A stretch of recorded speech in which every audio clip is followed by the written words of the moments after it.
I'm glad that's still on. Good evening. Thank you for being here. It's good to see all of you. It's been just really good to be here with you this week, the last few days. Getting to meet you, spend some time with you. It's been very enjoyable. Not as hot as I thought it was. And also, it's just been fun to meet people in the church who are so far away, and yet I know a couple of you from previously, and now I know several more. We have connections all over the place that you just never realize until you get there and you meet the people, and then you know you're interconnected already. It's family. So thank you for that. Thank you to the elders who invited me and extended this opportunity for me to come down, bring my family, and meet you all. We've enjoyed that, so thank you to them. Thank you to those who came on Saturday morning. I got to meet you early, so church on Sunday was less intimidating. To those who have had us over for dinner or met me for a meal sometime, thank you for that and just welcoming us in, and we've just enjoyed that a whole lot. So, Daniel chapter 5. This is where we're ending off our series. I know that the first half of the book of Daniel is actually 6 chapters long. You'll have to go figure out chapter 6 yourself. We're going to end in chapter 5 tonight. I thought that would make a better class. And so we'll work our way through Daniel chapter 5. This is a class, by the way. So I'm not going to do it in that sermon way of here are your 3 main points. We're actually just going to walk through this whole text together. If you see things that you think are noteworthy and that you think are helpful to point out, then by all means raise your hand. If I don't see you, sneeze very loudly or something, and you'll get my attention that way. Add in your comments if you have them. Add in your questions. If I say something that's not clear or if you want clarification on something, by all means, ask me. I'm open to that. And so let's have a productive study together. Since we're doing a textual study, I have taken the liberty of writing the text out on the screen. You might not be able to read it because it's not always the biggest print, but if that's helpful for you to use, then great. It's kind of my notes page, and I'll highlight certain things in the text that I think are beneficial. Sound good? If not, I'm doing it anyway, so that's what we're doing. Daniel 5. Who knows what Daniel 5 is about, just on the top of your head? Yeah. Handwriting on the wall when the king was witnessed the hand of God. Yeah, hand of God comes down and writes something on the wall. I think we get the phrase, the writings on the wall, from this story, probably. Haven't confirmed that one. That seems pretty solid to me. And so you have this idea where God's going to come down and write something, and then a bunch of other things will transpire from it. So, as we go through this, let's start by reading Daniel chapter 5. Can someone read verses 1 through 4 for me? This is New King James. You can use your own version if you'd prefer. Yes. Belshazzar, the king, made a great feast for 1,000 of his lords, and drank wine in the presence of the 1,000. While he tasted the wine, Belshazzar gave the command to bring the gold and silver vessels, which his father Nebuchadnezzar had taken from the temple, which had been in Jerusalem, that the king and his lords, his wives, and his concubines might drink from them. Then they brought the gold vessels that had been taken from the temple of the house of God, which had been in Jerusalem. And the king and his lords, his wives, and his concubines drank from them. They drank wine and praised the gods of gold and silver, bronze, iron, wood, and stone. That's your introduction to Daniel chapter 5. Firstly, who are we dealing with? What was that? It's the king. It's not Nebuchadnezzar this time. Who's replaced him? Is somebody else. His name's Belshazzar. He'll later be called in the chapter, he'll be called the son of Nebuchadnezzar. That's kind of a loose definition of that word. I don't want to go into Persian history here. Basically, Nebuchadnezzar's son got assassinated by somebody else, whose son got assassinated by somebody else, and Belshazzar's the son of the 3rd generation of usurpers, essentially. Not the biological son of Nebuchadnezzar, but he is fulfilling the same role. He is also the king of Babylon. He grew up on stories of Nebuchadnezzar. He's very familiar with him. And so there's going to be a connection that's drawn in this chapter between Belshazzar and Nebuchadnezzar. That's why I say chapter 5 is probably still about Nebuchadnezzar a little bit as well. Yes. What was the time gap between them? Time gap between Nebuchadnezzar and Belshazzar. Nebuchadnezzar dies in 562 BC, and Belshazzar is in power here. This story takes place about 539 BC, which is 23 years later. I knew that would come up. That's why I had that note page. So Belshazzar is the king, and he's going to be running the country, at least for a little bit. Actually, well, we can get into that later if we get to it. What's he doing in this chapter, and what's the setting of this story? Having a party. He's having a party, and what's involved in this party? A lot of drinking. There's a lot of drinking. Verse 1, verse 2, also 2 again, verse 3, verse 4. When something's repeated 5 times in 4 verses, it's probably pretty important, right? Yes? So they're drinking from vessels that are important. Yes, they're drinking from vessels. We'll talk about that in just a second, because that's going to be a huge problem point that comes up. The Bible never says one single drink of wine is going to condemn you to hell for all eternity. But the Bible is very clear that when drinking happens, generally someone starts making very, very foolish decisions. So you probably shouldn't do it. Belshazzar tasted the wine and then immediately goes and does something that he's going to regret, which is he calls the golden vessels from the temple of the house of God. And what does he do with them? It's not just that he drinks out of them. What's the end result of this? They're using that to praise idols. Yeah. They're taking vessels of the house of God, and they're using it to praise the foreign gods. God is not going to like that very much. When God has things that are dedicated to him, this is God's personal property. It was captured in chapter 1. God allowed that to be given to Babylon, but now they're taking it out of context and they're using it for their own deities. God's going to respond not very nicely to that. So that's the setup for the story in those first 4 verses. Any questions on that? Any comments? Anything else to add here? All right, let's read verses 5 through 9. Can I get a volunteer for that? Yeah. In the same hour, the fingers of a man's hand appeared and wrote opposite the lampstand on the plaster of the wall of the king's palace. And the king saw the part of the hand that wrote. Then the king's countenance changed, and his thoughts troubled him, so that the joints of his hips were loosened, and his knees knocked against each other. The king cried aloud to bring in the astrologers, the Chaldeans, and the soothsayers.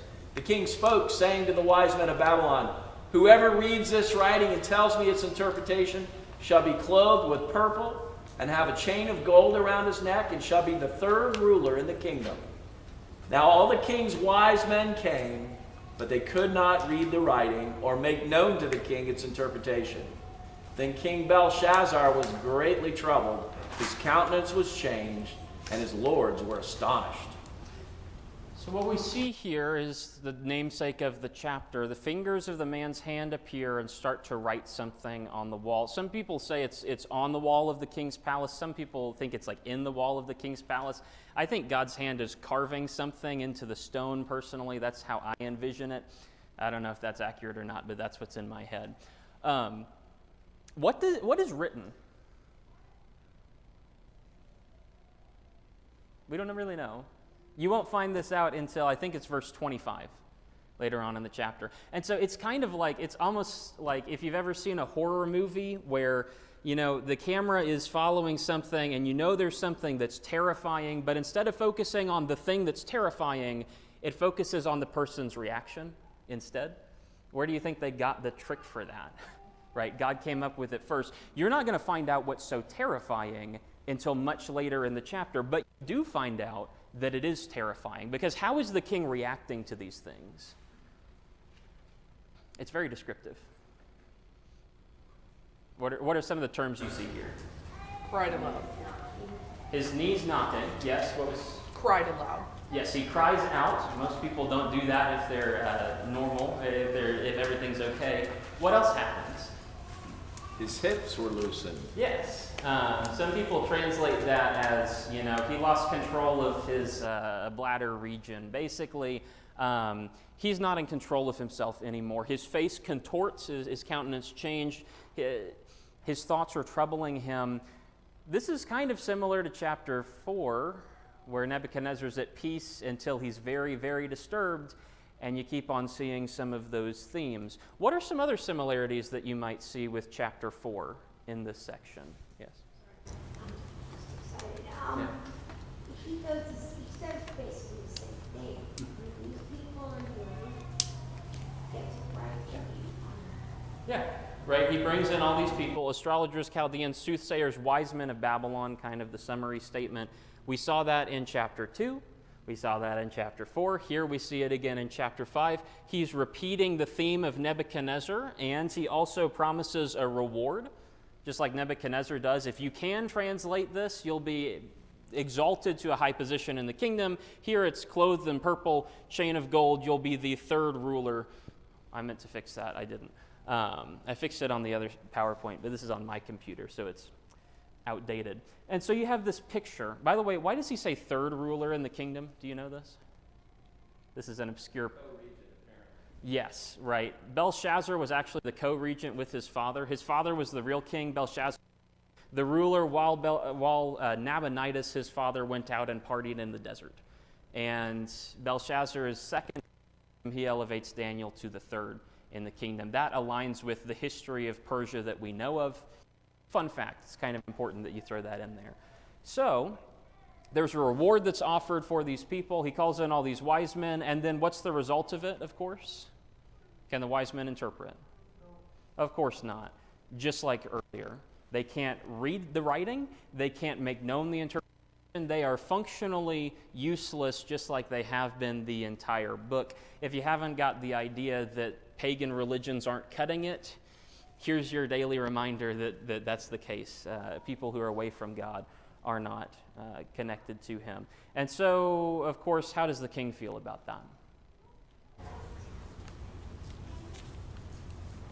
Greatly troubled, right? He's even more troubled than before. His countenance is changed, even more changed than before, and everybody's astonished at him. And so you have repetitions of those phrases again. Should have highlighted both of them.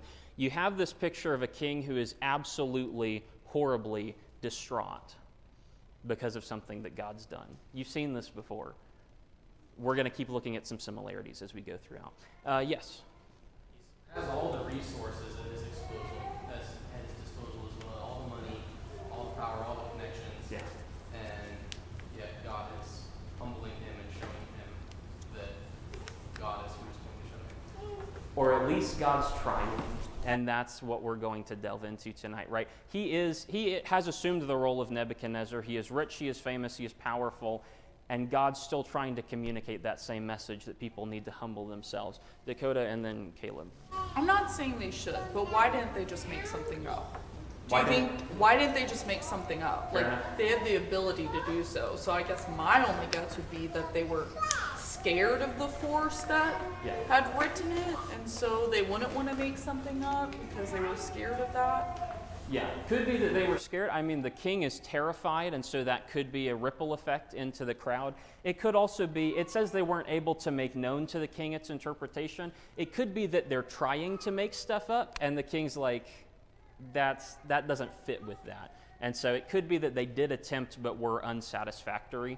Those are my ideas about it. I don't really know. Caleb. So I guess kind of going with Dakota. Yeah. One of the things that really fascinates me about this section is the fact that while we know it's God, he had no idea. What is the last thing that they all are doing? They're drinking out of the chalices from a defeated God, praising their own gods, and then all of a sudden, a divine sign shows up. And to make matters worse, you assume at this point that the gods that you are actively praising and worshiping are giving you a sign. Yeah. And then the guys that you bring in who should be able to, it's your God, it's your religion, it's your, they're unable to read the message. This would be like us today picking up the New Testament, the words of Jesus, and instead of it being translated in English, it would literally still be Greek. And we could not translate it for our own reading. It is our God, His words, at least a poor, simile here. Yeah. But is it any wonder that they are terrified? Because it's like our gods have come to us and we don't know what they're saying, and this is kind of ominous. Yeah, I guess that's true. I hadn't really thought about that. They could be thinking this is a positive message for them, and then the fact that they're not able to read it starts to indicate otherwise. That would be a very interesting situation for them to face. Yeah.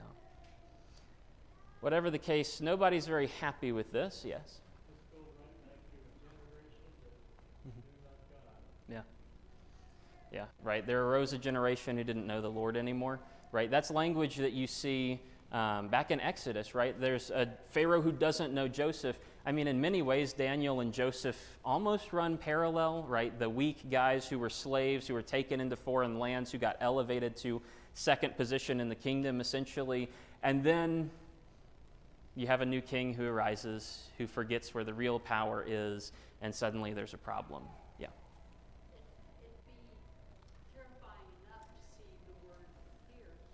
See this big hand, partial hand writing this, that would just give chills all over, like, oh my word, what magic act is this? Yeah, like why is it just a hand? Why not a whole arm? Why not a person?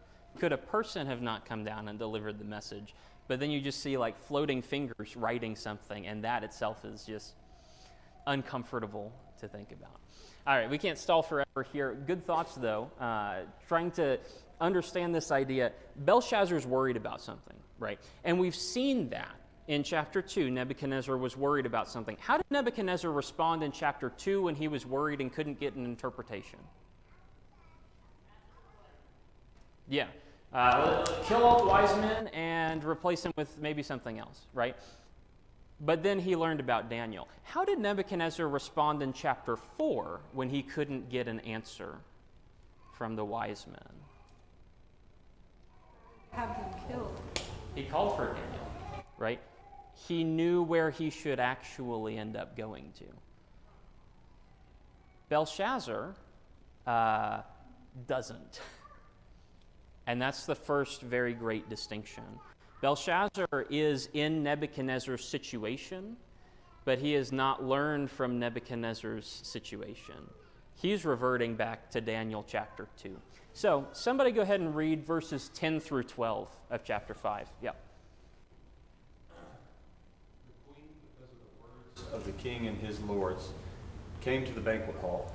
The queen spoke, saying, O king, live forever. Do not let your thoughts trouble you, nor let your countenance change. There is a man in your kingdom in whom is the Spirit of the Holy God. And in the days of your father, light and understanding and wisdom, like the wisdom of the gods, were found in him. And King Nebuchadnezzar, your father the king, made him chief of the magicians, astrologers, Chaldeans, and soothsayers. Insomuch as an excellent spirit, knowledge, understanding, interpreting dreams, solving riddles, and explaining enigmas were found in this Daniel, whom the king named Belshazzar. Now let Daniel be called, and he will give the interpretation. All right. A brief interlude here. Who steps in to provide an answer? It's the queen. Probably the queen mother. This would be his mom rather than his wife. This would be the queen of Nabonidus, his father, because Nabonidus is the real king. Back to Persian history. I don't want to get into that.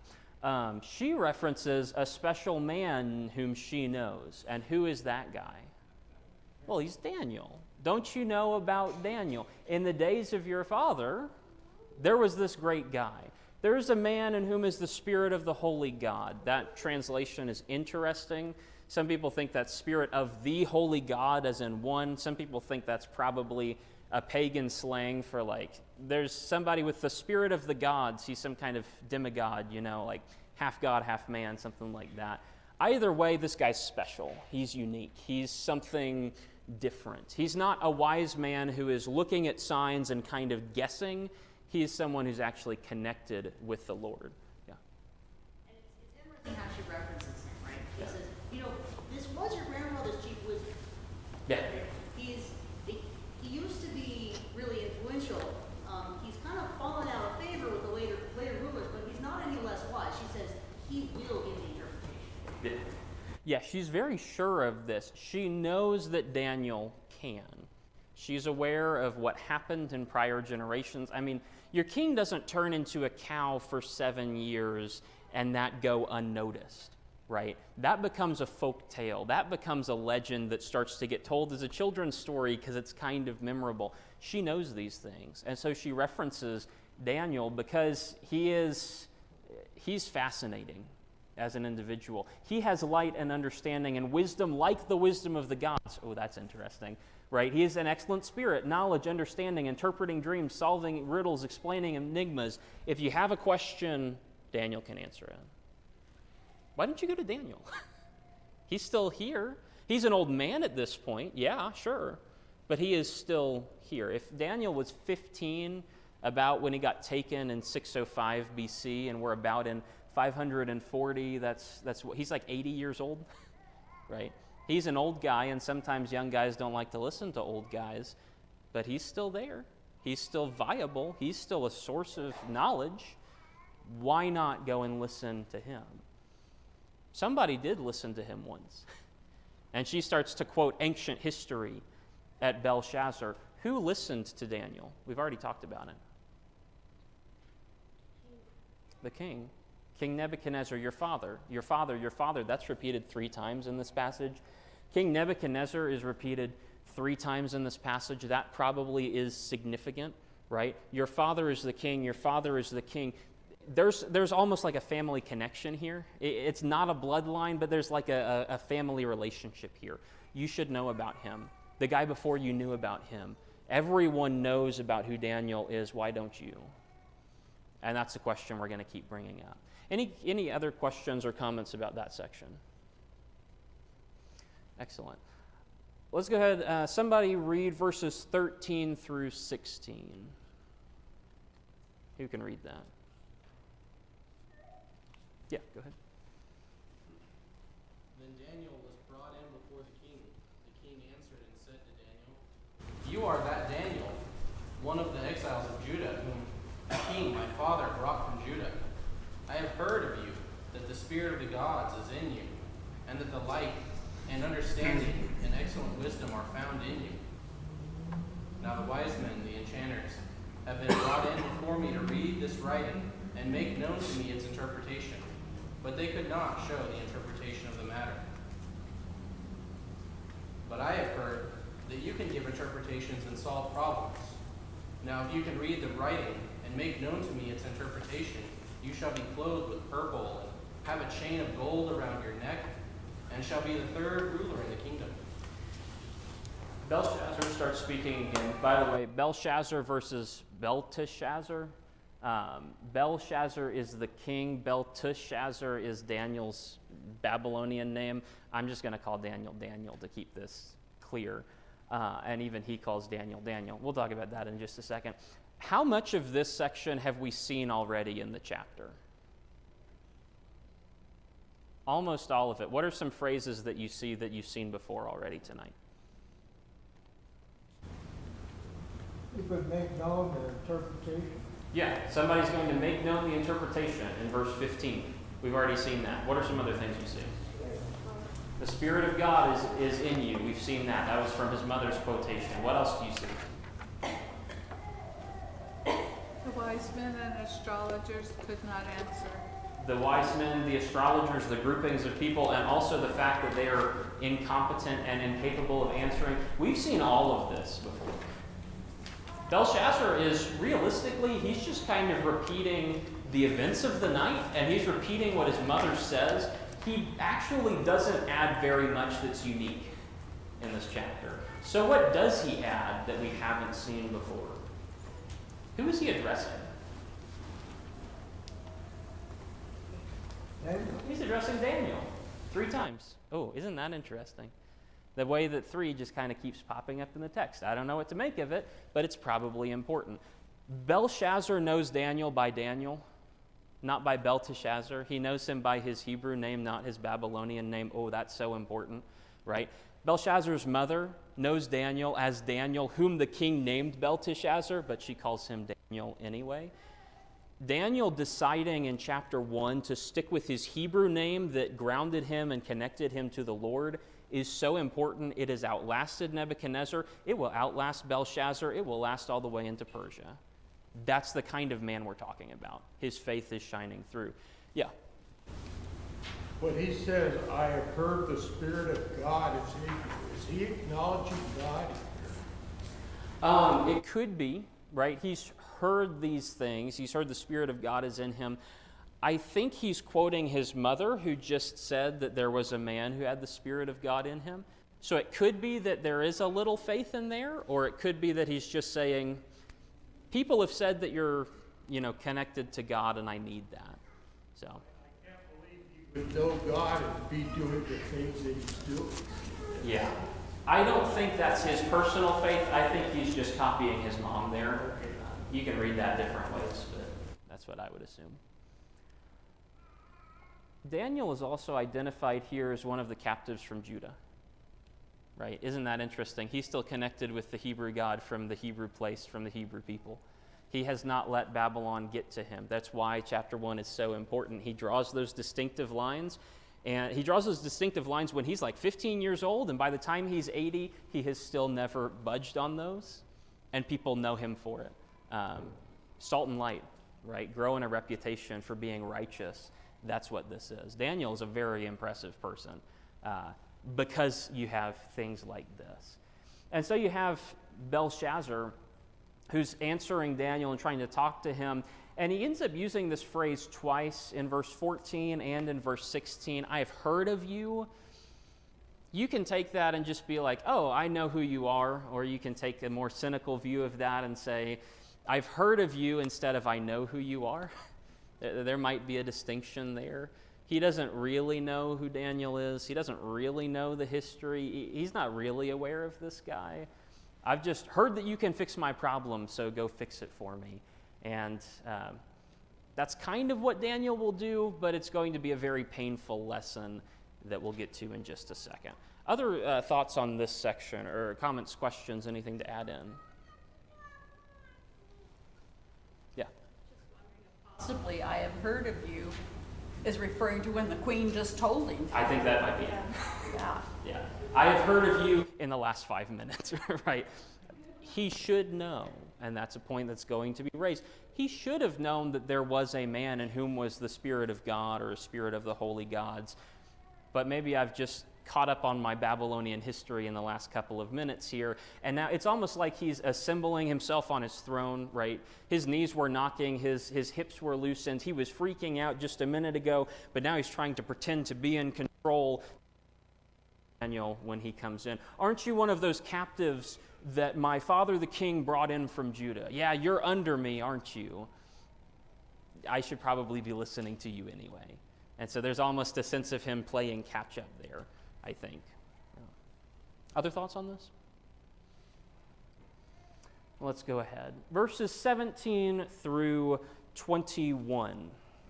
Somebody read that for me. Yeah. Then Daniel answered and said before the king, let your gifts be for yourself and give your rewards to another. Yet I will read the writing to the king and make known to him the interpretation. O king, the Most High God gave Nebuchadnezzar, your father, a kingdom and majesty, glory and honor, and because of the majesty that he gave him, all peoples, nations, and languages trembled and feared before him. Whomever he wished, he executed. Whomever he wished, he kept alive. Whomever he wished, he set up. And whomever he wished, he put down. But when his heart was lifted up and his spirit was hardened in pride, he was deposed from his kingly throne, and they took his glory from him. Then he was driven from the sons of men. His heart was made like the beasts, and his dwelling was with the wild donkeys. They fed him the grass like oxen, and his body was wet with the dew of heaven, till he knew that the Most High God rules in the kingdom of men and appoints over it whomever he chooses. Daniel has entered the room, an older man who's seen a lot over the course of his life, and he's faced with this young guy who doesn't know what he's talking about, who has done something very, very foolish and is now terrified of what he's done and the consequences that he's gained for himself. And so Daniel answers him, and it's a very sobering thing. And as he goes throughout his answer, it's a very, it's not a fun one, shall we say. I hate that this is the lesson I have to end off on, because there's not much positive here, but we'll get through it. It's important for us to see these things and learn from them. How does Daniel start his answer? Keep your gifts. I don't want them. Right. At this point, I'm old enough that give me a couple of years, I won't be around much longer anyway, right? There's no point to this, and besides, Daniel knows what the writing on the wall means, and he knows that those gifts are not going to be permanent anyway. Keep your gifts for yourself. Give your awards to somebody else. I don't care about those, but I will give you the interpretation after a while. He'll interpret it in verse 25. But verses 17 down through 24 are a prelude to the interpretation. Belshazzar does not ask for this, but Belshazzar needs to understand when Daniel gets to the interpretation, and it is a very harsh judgment, Belshazzar needs to understand why he's being judged. So, what does Daniel start talking about? History lesson time. What does he start saying? Yeah. Says, well, you are so eager to claim Nebuchadnezzar as your father. Let's talk about Nebuchadnezzar and the things that you really should have remembered. Yeah. Nebuchadnezzar is your father, right? Nebuchadnezzar is so important to you. You're following in his footsteps. You're sitting on his throne. Did you even read the thing he wrote, which is Daniel chapter 4? It's important that Nebuchadnezzar wrote Daniel chapter 4. I, Nebuchadnezzar, experienced these things. That is part of Babylonian history. But Belshazzar doesn't understand it, right? Nebuchadnezzar, your father, becomes the focal point of this, and specifically how Nebuchadnezzar deals with the Most High God. This section is bookended in verses 18 and 21 with the idea there is a Most High God. This is how Nebuchadnezzar interacted with him, right? You need to understand who the Most High God is and how you have displeased him. So how does he explain Nebuchadnezzar's story? God elevated him. Yeah, right. God gave your father a kingdom, majesty, glory, honor. All peoples trembled and feared before him. That's the summary version. That's chapter 2 and verse 37. You, O king, are a king of kings to whom God gave the kingdom and all the other things. And so you see this pattern repeating. That's something Belshazzar should have known from chapter 2, but he doesn't. We'll get there in just a second. Nebuchadnezzar had the power to do whatever he wanted to. 4 times over. If he wants to kill somebody, they're dead. If he wants somebody alive, they're alive anyway. If he wants somebody elevated, then great. If he wants somebody put down, then he will do it. That has a different connotation in modern day English, but it's also true. He can execute whomever he wants to. Nebuchadnezzar had all this power, but what happened to Nebuchadnezzar? All of it was taken away from him. When his heart was lifted up, his spirit was hardened in pride, he was deposed, and that took his glory. When his heart was lifted up, that's one thing. His spirit was hardened, that's the second thing. And so because of 2 measures of pride, he gets 2 punishments. Being deposed and having his glory removed from him. That's justice. That's God's version of justice. Don't be prideful, right? Nebuchadnezzar was prideful. He was punished for it. Yes? Like you said in an earlier lesson, he seemed to forget every once in a while that there was a God. Yeah. Yeah. He absolutely did, right? Nebuchadnezzar, he did some good things, and then he did foolish things. Then he did good things, and he did foolish things. He remembered and then forgot, and God kept on correcting him when he overstepped his bounds. Belshazzar has also overstepped his bounds. This is God's correction of him, and it's going to be pretty harsh. They took his glory from him until...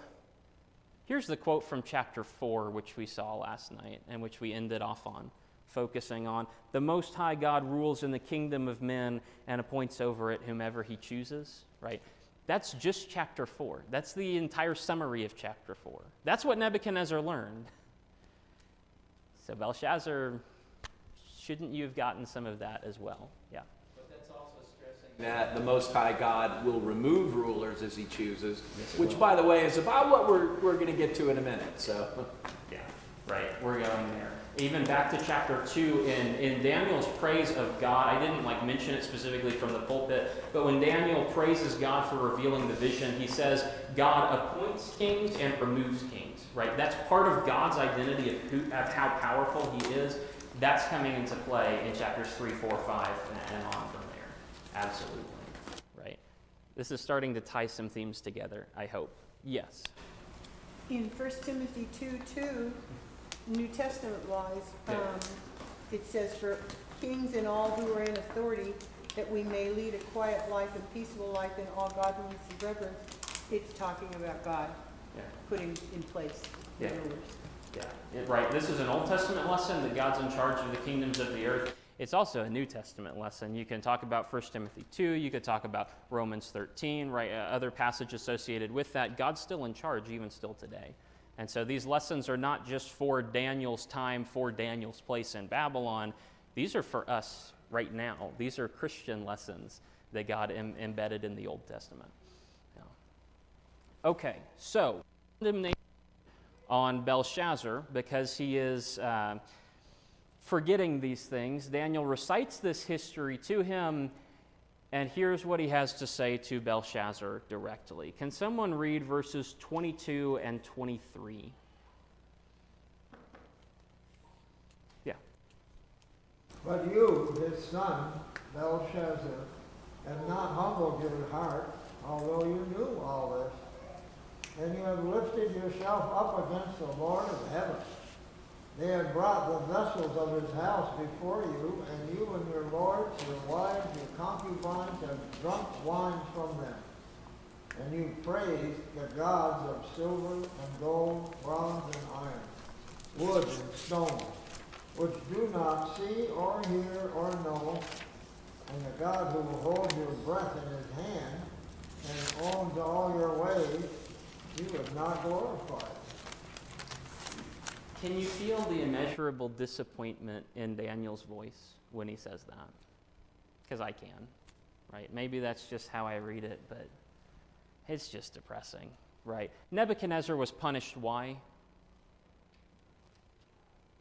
His pride. And you, his son, you have not, humbled your heart. You've lifted yourself up. You haven't humbled yourself, and more than that, you've even done the opposite. You've lifted yourself up against the Lord. You have not learned from Nebuchadnezzar. You have done the exact opposite. You've dug your own grave, right? Now you get to lie in it. You've made your bed, and now you get to sit there. You, instead of praising God, I forgot to format this properly, you've praised the gods of all these things. And what's the defining characteristic of those idolatrous gods? They can't see you, right? You worship things that can't see you. You pray to things that can't hear you. You adore things that don't even know that you exist. And all the while, sitting in the background, there is an actual God who is alive. And more than that, everything about you is owned by him. Nebuchadnezzar didn't earn anything. You, O king, are a king of kings, to whom God has given the kingdom and the power and the glory and everything else. This is the God, he holds your breath in his hand, and at any point, God can just decide. But you look at that God, you look at the God of Jerusalem, and you see, oh, he had some fancy cups. Why don't I drink out of those and mock his power by praising the dead gods who have never done anything for us anyway? Right? This is not a situation where Belshazzar accidentally picked up the wrong cup from the counter and so God's smiting him. This is an active affront to the Lord that he was very knowledgeable of. He was doing this on purpose, and so God comes down to hit him. Yeah.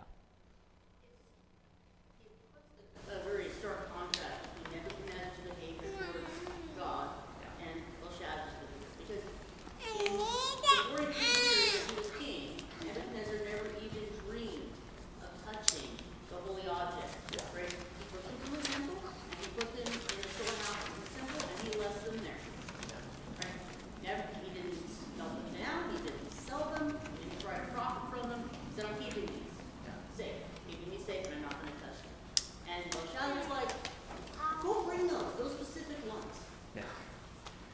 Nebuchadnezzar, you can condemn a lot of things Nebuchadnezzar does. He is a fool. Yes, he forgets things. Yes, he doesn't really learn. But at least he has a basic respect for deities, to which Belshazzar does not. And he completely ignores it, actually actively violates the things of God. And so God will condemn him. What's the worst part of all of this? And the worst phrase of all of this? I skipped over it earlier. What is it? You haven't glorified God, right? You haven't given God anything. Yeah? You knew all this. That's in verse 22. That's such a painful statement. You knew this. You knew better, right? Have you ever done something where your parents have told you to do one thing and you do something else and then you get in trouble for it and you're called before your parents and what do they say? Didn't I tell you this already? Right? Didn't you know better? And then what happens to the punishment for that? Way higher. Because you knew. You were aware. This is not an accident. This is something you were aware of. You know what Nebuchadnezzar went through. You know the stories about him. You know how he faced God and God won every single time. You know how he declared that everyone should praise and honor and exalt the God of heaven. That's the end of chapter 4. And then you turn the page and you suddenly ignore him. And more than ignore him, you actively defame him. You knew better. And that's the real message for Belshazzar. He should have known. He's seen this before. He's read this before. Why is he not acting in accordance with what he knows? Right? That is condemnable in Belshazzar. But think about how often you've had a message preached to you, or you've read something in the Bible, or you've had a class on something or other. Think about how often you've received messages and then completely ignored them. How do you think God's going to respond to you on Judgment Day? You knew better. Why didn't you do better? Yeah. Daniel told it, you seen all the things that God did for your father, Yeah. and yet you did it anyway. Yeah. You know, that's a hard thing to understand for somebody in his position. He could see what happened even to the soothsayers and stuff that got thrown into the fire. Yeah. But yet he still went and did the same thing. Yeah, he would have heard these stories. It's quite possible that Belshazzar is alive at the tail end of Nebuchadnezzar's life. Maybe the first couple of years as he's growing up in his very young days, Nebuchadnezzar would be an old man and phasing out, but he'd still be talking about these things. This was common knowledge. Or at least it should have been, yeah. In 23 it says, you've lifted yourself up against the Lord of heaven. It's like, what in the world were you thinking? Yeah. Yeah. It is the disappointed parent talking to the child, right? It's the old man Daniel he's gone through all of this before. He went through all of it with Nebuchadnezzar. And Nebuchadnezzar is, right, the father of Belshazzar. They're so intimately connected. Why am I having to do this again? And it's just depressing. I don't even know how to express that. He knows better, and he does it anyway because he wants to praise the gods of silver and remove glory from the Lord. So, there's the condemnation. Now that you understand all the history and why you're getting judged so harshly, here's the actual judgment. Can somebody read verses 24 through 28? Yeah. Then the fingers of the hand were sent from him, and his writing was written. And this is the inscription that was written: Mene, Mene, Tekel, Upharsin. This is the interpretation of each word. Mene, God has numbered your kingdom and finished it. Tekel, you've been weighed in the balances and found wanting. Perez, your kingdom has been divided and given to the Medes and Persians. Like all of the other visions we've seen, chapter 2, chapter 4, chapter 5, right? The interpretation is actually very simple. It doesn't take all that long. It's really pretty obvious. Daniel just comes in and clarifies exactly what it means. Here's the interpretation. It uses these weird terms, I don't even know how to pronounce these, so I just say them however I say them. Mene, tekel, uparsin, or Perez. By the way, uparsin is like two or more. Perez is just one. And so when it says this has been divided to two different pieces, they're singular, uparsin's plural, they're connected. These are all monetary terms from what I've understood. A mina, a shekel, and a pars is their type of penny. And so he's talking about counting. God is holding an accounting of Babylon's records, essentially. And what does he have to say about them? What's the first one? Mene. You're done. God's numbered your kingdom, and God has finished it. He has totaled up everything in the columns, and he's come down to a massive deficit. And so it's over. Babylon is going away. And by the way, how many, it's important to notice this, how many of the Menes are there? 2. Santa Claus is not the first one to make a list and check it twice. And that's kind of funny. But then you realize it's God counting up the sins of Babylon, and he totals it, and he says, there's no way they're that evil. I've got to do it again. And he goes back and counts and finds they actually are. Fine. So God's finished it. What's tekel?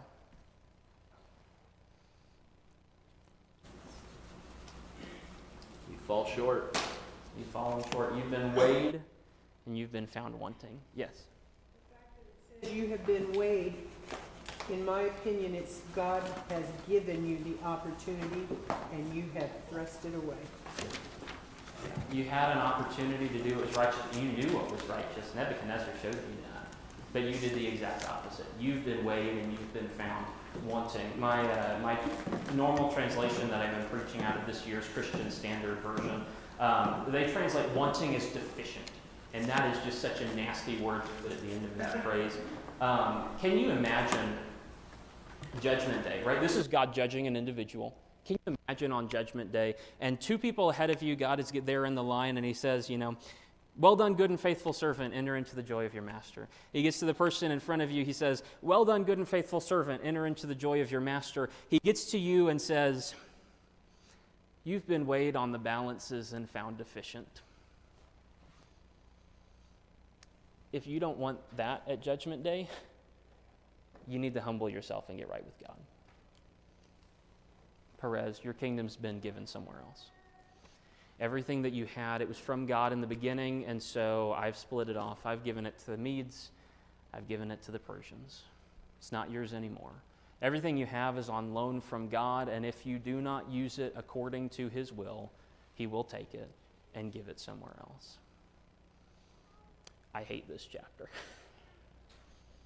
That's serious stuff right there. We need to be paying attention to these things. Any thoughts or comments to add in on that judgment section? Yeah. I understand what you're saying, that you don't like this chapter. But it's a chance for us again to see that God means what he says, and he clearly tells us what he expects. God is faithful to his promises of grace or of judgment. He opted into judgment, and so this is what he faces. I don't want God to respond to me this way on Judgment Day. And so I need to turn around and humble myself and glorify the Lord who holds my breath in his hand, right? That's the lesson. That's the application. And it is a painful thing for Belshazzar to face, but he's given us an example to learn from, right? Belshazzar is being condemned because he had examples from prior history and he refused to take them to account.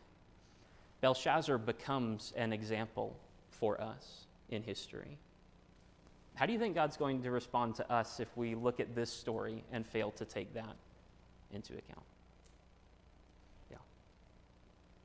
I find it interesting that this interpretation is past tense. Yeah. It's like God is saying, you're already done. You're a dead man walking. I'm just letting you know. So I think it speaks to the seriousness of this judgment and the seriousness that God used Belshazzar's actions. Yeah. Lack of humility, lifting himself up and basically spitting. Yeah, right? There are points in the Old Testament prophets where Israel is doing so much evil that God says, fine, even if they repent, they're still going to Babylon. They're going to captivity. They can repent and be righteous, but they're still facing consequences. Belshazzar has crossed the line, and he's going to get this consequence no matter what. We'll see his response in just a minute. Okay, so I know we're running low on time here. Belshazzar, in verse 29, Belshazzar gave the command, and they clothed Daniel with purple, and they put a chain of gold around his neck, and made a proclamation concerning him that he should be the third ruler in the kingdom. That very night, Belshazzar, king of the Chaldeans, was slain, and Darius the Mede received the kingdom, being about 62 years old. You see two things here. You see the answer of Belshazzar, right? What does Belshazzar do first in verse 29? Reward him. Yeah, he keeps his promise. I guess that's good. This almost reads as, okay, well, I'm taking you down with me. Yeah, basically, he appoints Daniel to be a higher up in the kingdom of Babylon, knowing that the kingdom of Babylon is coming to an end. It's almost a type of vengeance on Daniel for the prophecy he's just given him. It is so petty, and it is so childish. That's the first thing he does. He keeps his promise, and what's the second thing Belshazzar does? He gets killed. That's it. And that's the story of Belshazzar. There you go. Darius, he is a Mede. He's with the Medo-Persian Empire. They conquered Babylon in 539. Yeah. They're the ones, this is on the very night that the kingdom is overgoing that transition, and they're being captured. Yeah. Yeah. Cyrus and Darius rule a joint kingship in different areas. And so he gets the Babylon portion, and Cyrus gets the Persian portion. Yeah. I guess the rest of the story is, historically it was recorded that the Medes and the Persians blocked up the waterways, and so they snuck into the city unannounced while everybody's drunk, having a big party, and that's the end of it. That's what it was? Yeah. Some people think that party was thrown in defiance of Persia camped outside the walls. Maybe it was, maybe it wasn't. It's fascinating. I don't know what Belshazzar was thinking here, right? I really don't know. Because Nebuchadnezzar is told, you're the head of gold, you're going to be cut off and removed. And what does Nebuchadnezzar do at the end of chapter 2? What does he do?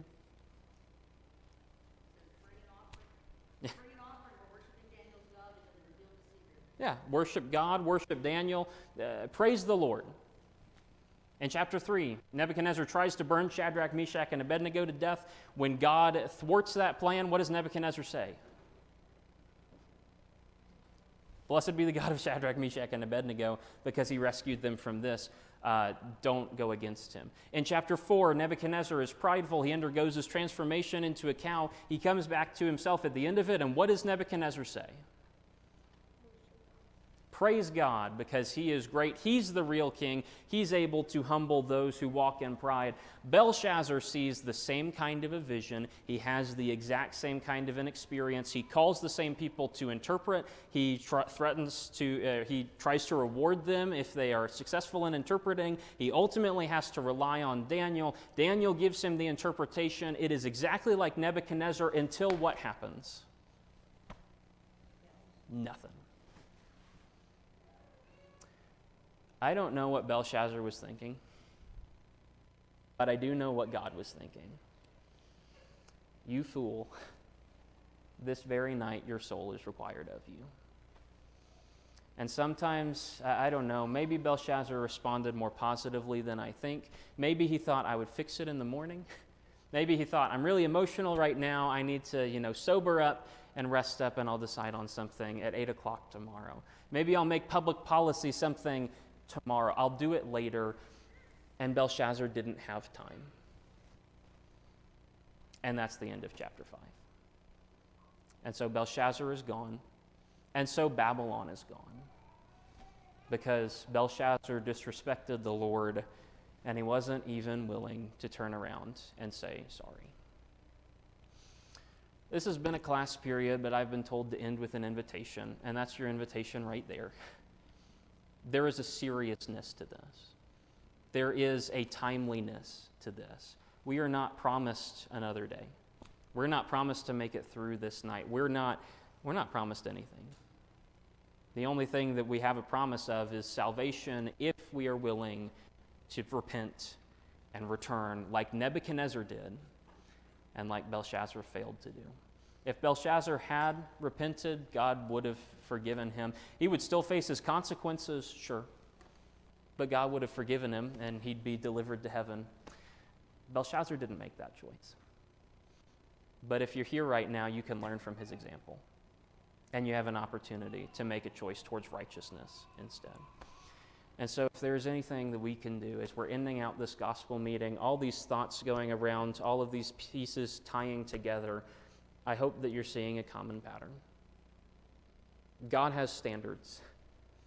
But if people of faith are willing to have faith, are willing to return to him, God is willing to save them and to take them home. If there's anything we can do to restore you to the Lord or to bring you into the Lord's presence in the first place, then please just let me know.